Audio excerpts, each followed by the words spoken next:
Olá pessoal, eu sou o professor Alexandre Henry e eu vou falar um pouquinho sobre a nossa proposta de sentença que trabalhou as cédulas de crédito bancário e várias discussões sobre juros e correção monetária.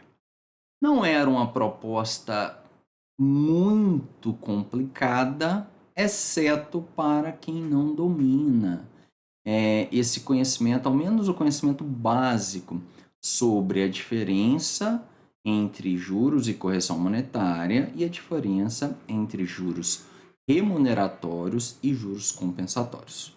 Sem essas premissas, sem essas noções básicas, realmente a peça ficava bem complicada. Então, tratando do nosso caso especificamente, a primeira coisa que a gente tinha era uma discussão sobre litispendência. Era bastante simples. Por quê? Porque os embargos à execução, eles discutiam questões relativas a três cédulas de crédito bancário e o embargado falou que em relação a uma delas havia litispendência, por já estar sendo discutida em outro processo. O problema é que no outro processo, especificamente em relação àquela cédula de crédito bancário, que era a primeira do nosso exercício, apenas havia discussão sobre os juros remuneratórios. Discussão essa não trazida para os embargos à execução de título extrajudicial, especificamente em relação à primeira cédula de crédito bancário. Não bastava dizer que o objeto era distinto, citar o artigo 337 do CPC e estava resolvido. Depois, na sequência, nós temos uma questão que, na verdade, assim, foi um deslize meu na criação da proposta de sentença, eu não vou negar, mas eu achei interessante porque as bancas cometem deslizes quando elas elaboram, às vezes, as propostas de sentença. Isso exige uma abordagem interessante na hora de corrigir. E qual foi? Não foi bem assim um deslize da minha parte, porque daria para sair pelos dois lados, né, como eu coloquei. Mas a questão era justamente o pedido de indenização por danos morais em sede de embargos à execução. E existem vários precedentes dizendo, olha, não cabe. Por quê? Porque os embargos, eles têm um viés de defesa por parte do executado. Então, eles se prestam a uma defesa do executado em relação ao que está sendo cobrado e não a como seria um caso, quase uma reconvenção em relação ao exequente, com um pedido contra ele, né? Não vamos falar em reconvenção porque os autos são distintos. Mas, enfim, a questão aqui é por que eu acabei aceitando quem nem tratou desse ponto, ou seja, quem nem levantou essa hipótese de inadequação da via eleita. Simplesmente porque nós temos um caso em que o embargado não falou nada sobre isso, ou seja, ele aceitou que isso corresse em sede de embargos, nós já chegamos à fase de sentença. Então, pela questão até do artigo 488, olha, a preliminar, se ela for julgada, puder o mérito ser julgado em favor de quem aproveitaria o acolhimento da preliminar, é melhor que você dê prevalência ao mérito, enfim, daria para nós julgarmos sim o mérito aqui do pedido de indenização por danos morais, porque o esperado era justamente não acolher a pretensão. Mas acabei depois revisando o gabarito, aceitando como corretas também as sentenças que reconheceram que o caso era de inadequação da via eleita, por não se poder fazer um pedido de indenização por danos morais em sede de embargos à execução. Enfim, esse item da correção não foi pontuado porque ambas as opções foram aceitas, tanto enfrentar essa preliminar, que não foi levantada na proposta, quanto simplesmente não dizer nada sobre o assunto. Ok? E aí nós temos a questão do julgamento antecipado do mérito, realmente não houve dilação probatória, então o caso era de julgamento antecipado do mérito, e eu digo sempre assim, olha, Não tem uma regrinha de onde você tem que colocar essa menção ao julgamento antecipado do mérito, mas já teve banca que cobrou que isso fosse feito depois das preliminares, então eu tenho indicado isso, ok? E aí nós entramos numa parte, numa discussão, assim, eu vou falando, não é necessário, não era necessário abordar exatamente nessa sequência que eu estou falando, tá? Mas por uma questão de lógica, eu entendi que essa foi a melhor forma de eu corrigir as sentenças. E a primeira questão do mérito que eu analisei foi a aplicação do Código de Defesa do Consumidor. Por quê? Porque o embargado fala, olha, não se aplica o CDC porque nós temos uma legislação específica das cédulas de crédito bancário. E realmente há precedentes do STJ no sentido de que, se houver legislação específica, mesmo no caso bancário, você aplica a legislação específica. Porém, não é uma aplicação descolada do CDC. O que você vai fazer é o seguinte: naquilo em que a legislação específica de uma cédula de crédito bancário, uma cédula de crédito industrial, por exemplo, naquilo em que essa legislação específica tratar expressamente, você vai, pelo princípio da especialidade, deixar de aplicar o CDC. Mas, se a legislação específica não falar nada, aí se aplica o CDC, sim. Então, nesse caso, em relação a essa defesa do embargado, bastaria falar na sentença que, olha, realmente há uma legislação específica, mas o Código de Defesa do Consumidor só não vai ser aplicado no caso concreto em eventuais pontos que forem disciplinados expressamente pela legislação específica das cédulas de crédito bancário. Ou seja, você não está afastando o CDC, mas, por outro lado, você não está aplicando de forma geral, sem considerar a legislação específica, tá bom? E aí nós temos, mais adiante, uma questão interessante que vai demandar conhecimento justamente da diferença dos dois tipos de juros. Mas antes disso, eu vou falar rapidamente sobre a correção monetária e os juros, porque tem gente que não compreende a diferença. Bom, a correção monetária, ela existe para preservar o poder de compra da moeda, ou seja, ela preserva o direito do credor frente à inflação. Então, suponhamos que alguém te deva R$ 1.000 em 2017. Com R$ 1.000 em 2017, você comprava, vamos supor que você comprava 5 quilos de arroz. Vamos colocar que 5 quilos de arroz custasse R$ 10, né? Então, você compraria 100 pacotes de arroz em 2017. Hoje você não compra 100 pacotes de arroz, porque nós tivemos inflação desde então. Assim sendo, se a pessoa te devia R$ 1.000 em 2017 e ela só vai te pagar, aliás, devia R$ 1.000, né? Em 2017 ela só vai te pagar em 2023, 2024, enfim. Agora, isso significa que aquele valor não pode ser o mesmo, porque houve inflação desde então. Então, a gente aplica a correção monetária. Essa correção monetária ela é aplicada com base em um índice inflacionário, são vários índices inflacionários, cada um tem uma metodologia distinta, por isso eles têm percentuais distintos. Então, um médio impacto da inflação mais em quem tem renda até 5 salários mínimos, que eu acho que é o caso do INPC. Outro médio impacto da inflação para quem tem uma renda até 40 salários mínimos, acho que o IPCA é isso. Enfim, cada um tem uma metodologia distinta, mas eles, de certa forma, refletem a inflação em determinado período.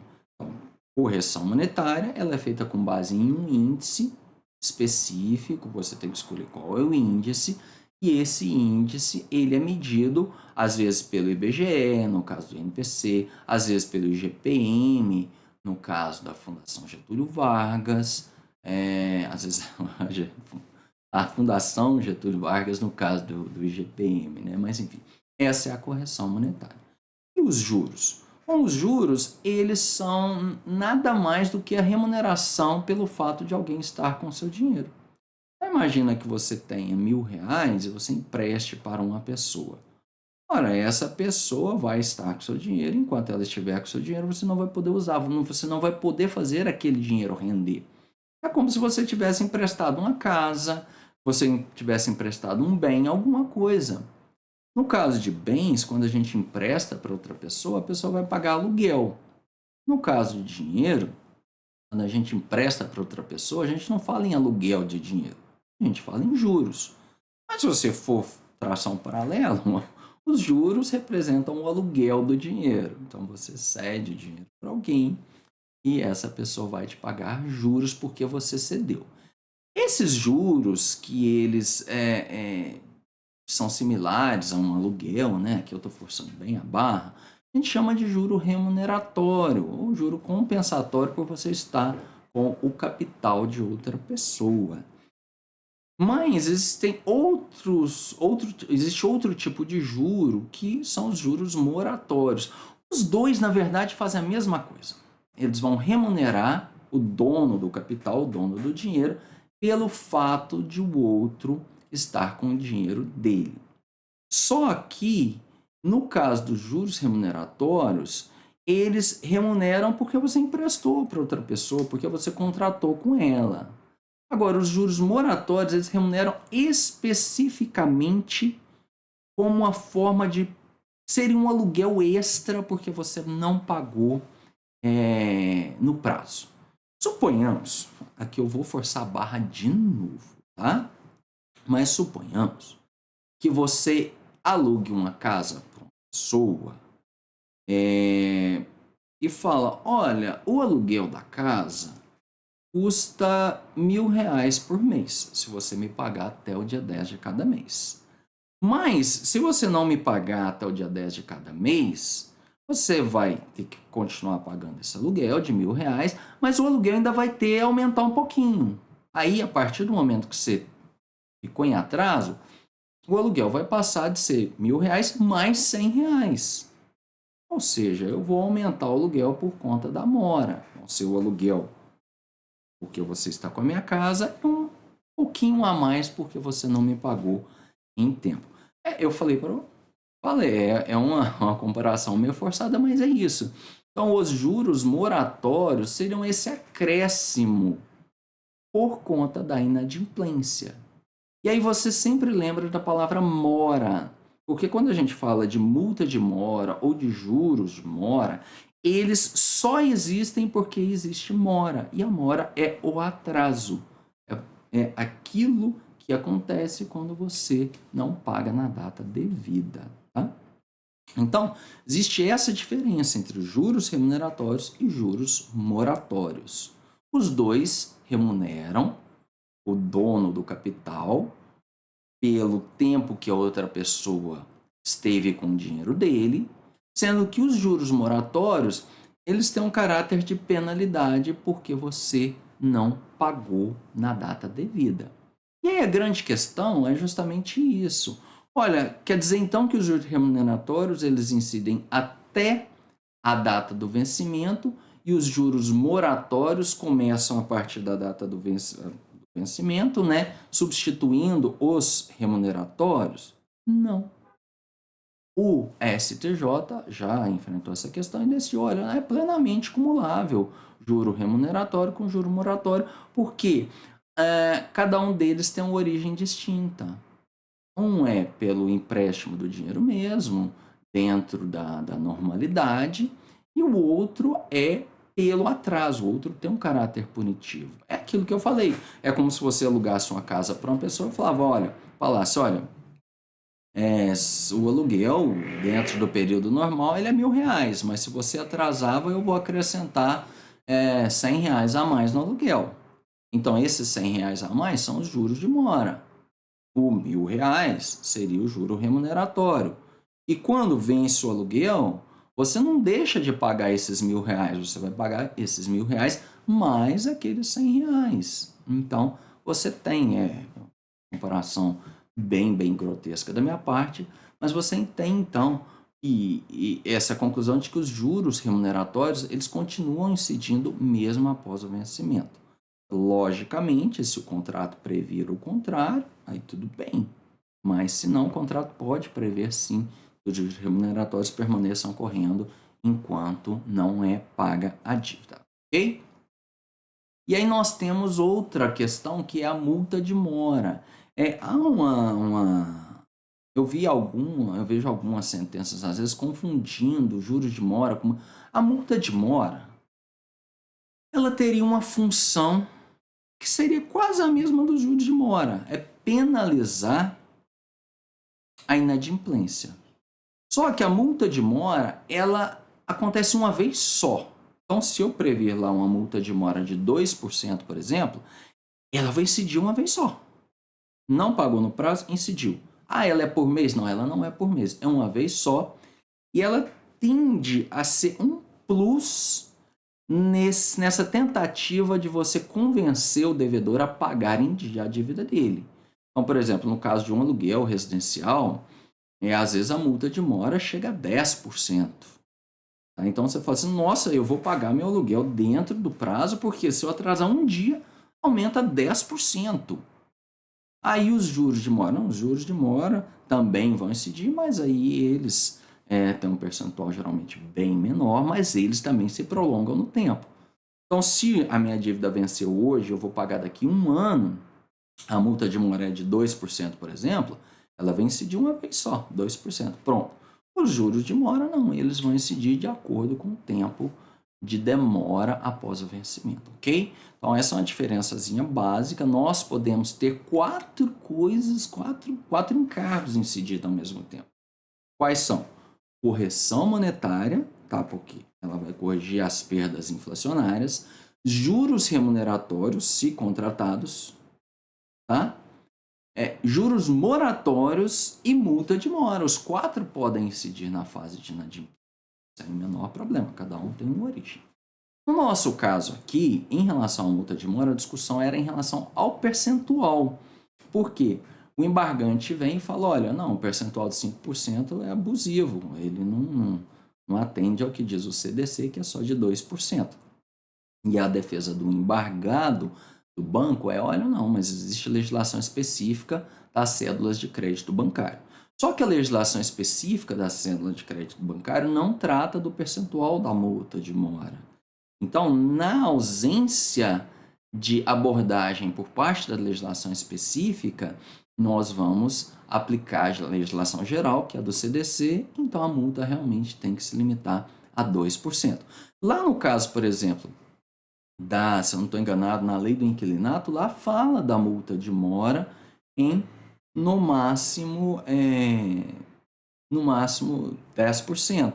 Então, mesmo que você tenha, não sei se tem algum contrato de aluguel que seja regido pela lei do inquilinato e o CDC ao mesmo tempo, mas vamos supor que haja, de cabeça não me vem exemplo, mas se houver, nesse caso, sim, a legislação específica prevê uma multa de 10%. Então, a multa do CDC, que é só de 2%, a multa de mora não prevalece. Não é o nosso caso aqui, tá bom? Nós temos outra discussão, que essa muita gente errou, e eu dou razão, que era em relação à primeira cédula de crédito bancário. O embargante vem e fala, olha, os juros de mora foram estipulados em 1,52% ao mês, só que a limitação é de 1% ao mês. E aqui vem aquela na cabeça da gente, mas a instituição financeira não tem a limitação de 12% ao ano ou 1% ao mês, só que nós estamos falando de juros de mora.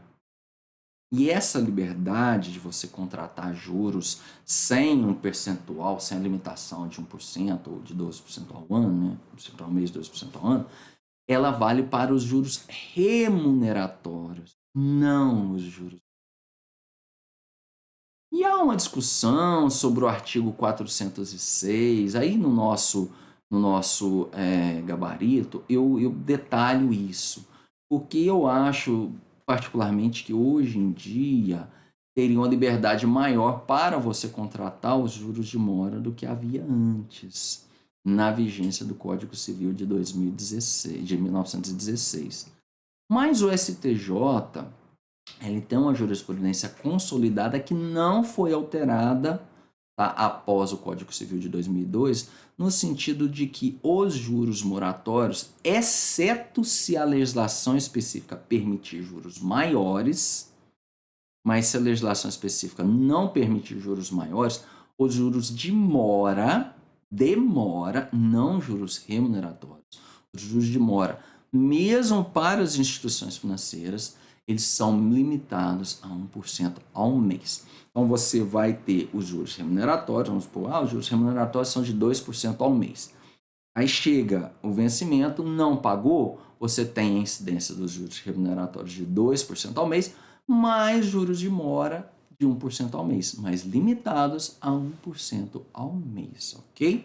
E na legislação das cédulas de crédito bancário, nós não temos tratamento específico sobre esses juros moratórios que permitissem juros acima de 1% ao mês. Por isso, aplica-se, nesse caso, a limitação de 1% ao mês. Esse é um caso, é uma jurisprudência antiga, está lá no tema repetitivo número 30 do STJ, enfim, nós temos então essa limitação. Vamos seguir adiante aqui nos comentários ao gabarito. Aí nós temos outra questão, envolvia a segunda cédula de crédito bancário, que é do CDI, do Certificado de Depósito Interbancário. E eu coloquei isso aqui tanto como juros remuneratórios quanto como correção monetária, para que a gente discutisse essa questão que é muito importante, pode cair. Primeiro, a primeira coisa era entender o que é o certificado de depósito interbancário. Há empréstimos entre bancos, porque os bancos precisam manter a contabilidade em certo padrão exigido pelo Banco Central, então não pode ficar caixa descoberto, então os bancos acabam emprestando um para o outro.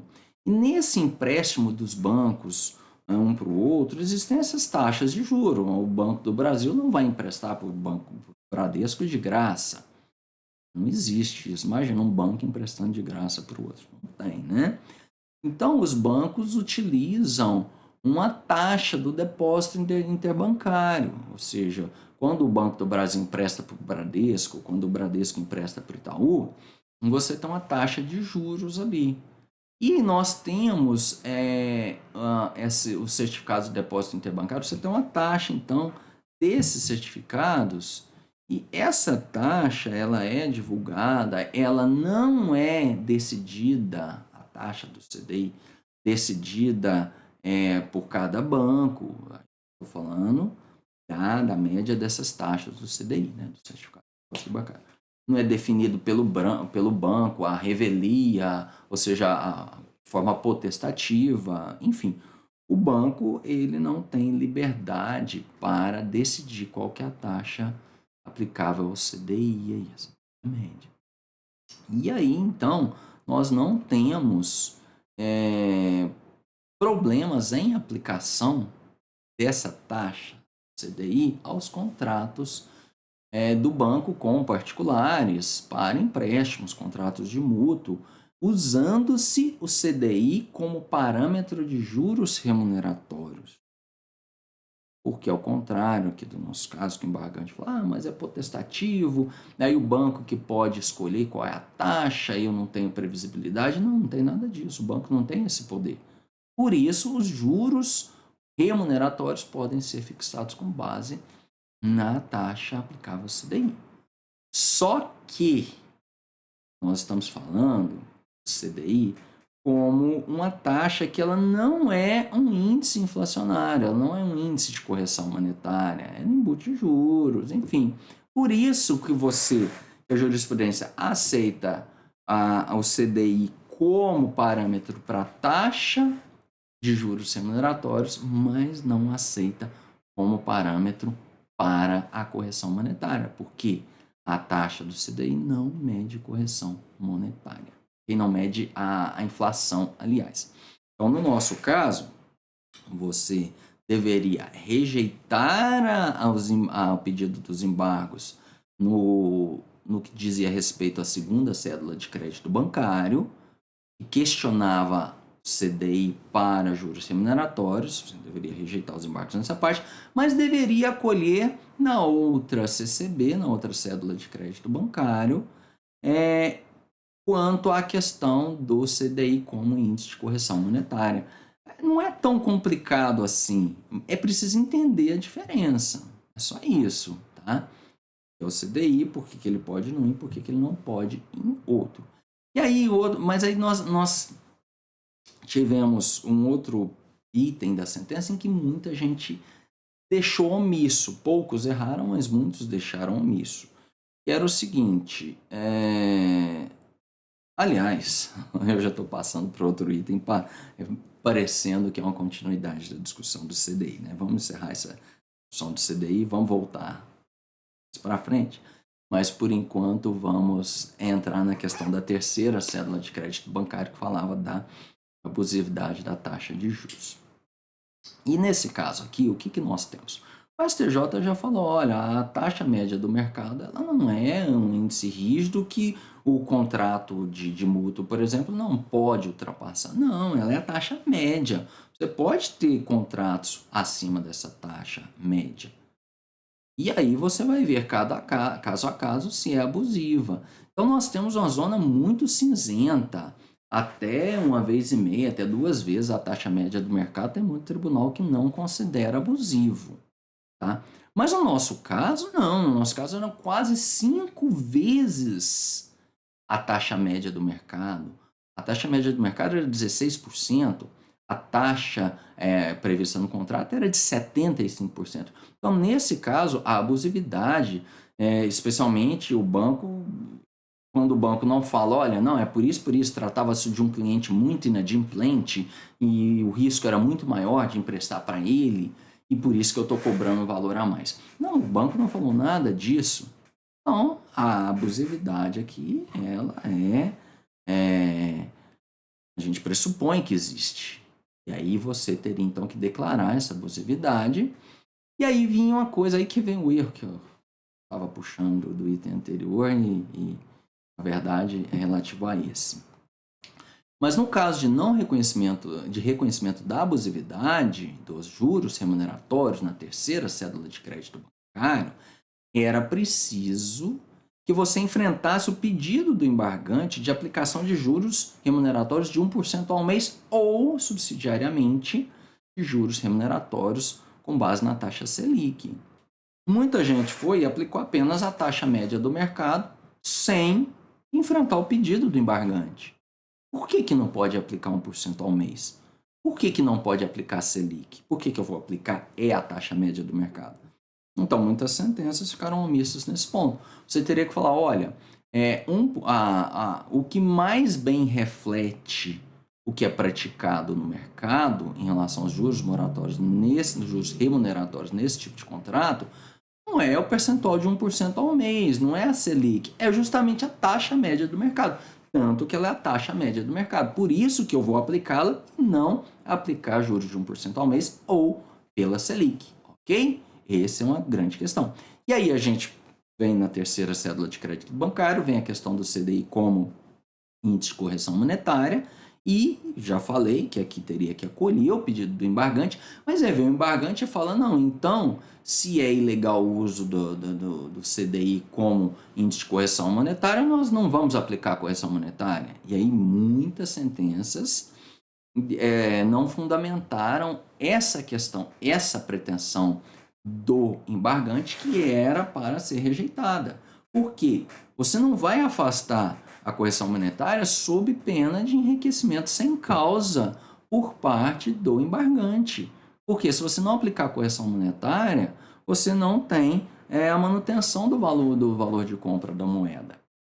Então, nesse caso, você afasta essa pretensão do embargante, ou seja, o embargante tem razão ao excluir a taxa do CDI como índice de correção monetária, mas não tem razão no pedido de excluir qualquer correção monetária. Aí você teria que escolher um índice, a maioria escolheu o INPC, para substituir o CDI. Okay? E teria que fundamentar por que você não acolheu totalmente a pretensão do embargante. Nós temos a discussão sobre a indenização por danos morais. nós tínhamos três questões aqui. Primeiro, a simples propositura de uma ação revisional de contrato bancário, ela não exclui a mora do devedor e muito menos o direito do credor de inserir o nome do devedor no cadastro de inadimplentes. Segundo, as discussões sobre encargos de mora, ou seja, encargos relativos ao período de inadimplência, basicamente a discussão sobre multa moratória, juros moratórios ou, em alguns casos, sobre a comissão de permanência, que não era o caso do nosso exercício, mas essas discussões, elas não afastam a mora. Por quê? Só existe juros de mora, só existe correção, multa de mora, ou só existe comissão de permanência se você já tiver atrasado. Então, eventual ilegalidade desses encargos moratórios não desfaz a sua mora. Ou seja, o credor continua tendo direito a inscrever o seu nome no cadastro de inadimplentes. E no nosso caso, você tinha uma discussão que era da primeira cédula de crédito bancário, e nela não havia discussão sobre a fase de adimplência, a fase pré-vencimento da dívida, só pós-vencimento da dívida. Não se estava discutindo correção monetária na primeira cédula de crédito bancário, não se estava discutindo juros remuneratórios. Discutia-se, em relação à primeira cédula de crédito bancário, tão somente encargos moratórios. E aí, mesmo que você acolha alguma coisa em relação aos encargos moratórios, se ele não pagou a dívida, você tem uma inadimplência e não afasta o direito do credor de incluir o nome do devedor no cadastro de inadimplentes. Então, no nosso caso, a primeira cédula de crédito bancário, a inclusão do nome do devedor do embargante no Serasa por conta da primeira cédula de crédito bancário foi lícita. E se ela foi lícita e ela era pré-existente às demais inscrições, mesmo que as demais inscrições, não estou falando que ambas eram, mas se alguma das outras duas inscrições fosse irregular, não teria direito à indenização por danos morais por conta da inscrição pré-existente, ok? Então, não era para acolher o pedido de indenização por danos morais para quem superou aquela questão preliminar sobre a qual nós já falamos. E nós temos uma discussão também que é o efeito do depósito judicial sobre os encargos. O que o STJ decidiu? É uma jurisprudência recente, o nosso gabarito ele está bem completo, tá? Mas basicamente é o seguinte: quando eu, devedor, deposito judicialmente uma quantia para poder discutir aquela dívida, quando eu deposito, tudo bem, a instituição financeira vai passar a fazer a correção monetária e aplicar juros sobre o que eu depositei. Mas o credor não vai receber ainda aquele valor, porque eu não estou fazendo uma consignação em pagamento. Eu estou depositando para poder discutir. Então, se você faz isso, deposita para poder discutir, você tem direito a tirar seu nome do cadastro de inadimplência. Eu já fiz o depósito. Mas não quer dizer que você pagou a dívida. E como você não pagou a dívida, e por que você não pagou? O credor ainda não recebeu. O credor vai receber isso lá na frente, só quando houver o levantamento do depósito. Porque você ainda não pagou a dívida, vão continuar incidindo os encargos sobre aquela dívida. Então, pode ser que a correção monetária e os juros aplicados pela instituição financeira sejam menores do que aqueles previstos no seu contrato. E o credor tem direito a receber o que está previsto no contrato. Então, se ele tem esse direito, quando ele for levantar aquele depósito que você fez, ele tem direito de falar: não, se o contrato fosse pago hoje sem o depósito, seria tanto. E o valor que ele depositou, mesmo com a correção monetária e os juros do banco, ainda está menor do que ele me devia. Então, essa diferença deve ser paga. Foi por isso que o STJ decidiu, então, que os juros, aliás, o depósito da quantia discutida, para discutir, nós não estamos falando em ação de consignação e pagamento, mas o depósito da quantia não afasta a incidência de encargos moratórios, de encargos financeiros sobre aquela dívida. E aí chegar lá no final, você vai fazer um encontro de contas. Olha, aplicando-se o contrato até a data em que eu vou levantar, que o credor vai levantar aquele valor, o valor que ele vai levantar é maior do que a dívida, é menor ou é igual? Se for igual, está tudo zerado. Se o valor que eu estou levantando for menor do que a dívida, e em regra, o que acontece, se o valor que eu estou levantando for menor, eu tenho direito de receber a diferença. Ok? Então, esse basicamente, deixa eu dar uma olhada aqui, basicamente era a nossa sentença, eram os principais pontos, tá? Se restar alguma dúvida, eu peço que me escreva e a gente continua batendo um papo sobre o tema, que é muito interessante. É árido, é árido. Quando a gente vai falar a parte financeira, a parte contábil, a parte de juros, tudo isso que envolve muito número, a maioria das pessoas detesta, até porque desde criancinha muitos não gostam da matemática, né? Isso aqui envolve um pouquinho de compreensão de matemática. Mas é uma parte muito importante, porque quase tudo que se discute na justiça envolve questões financeiras, envolve contratos, envolve juros remuneratórios, juros moratórios, multa moratória, correção monetária, praticamente tudo envolve. Então, felizmente ou infelizmente, quem quer ser juíza ou juiz precisa ter conhecimento disso, porque a cobrança em provas é muito frequente.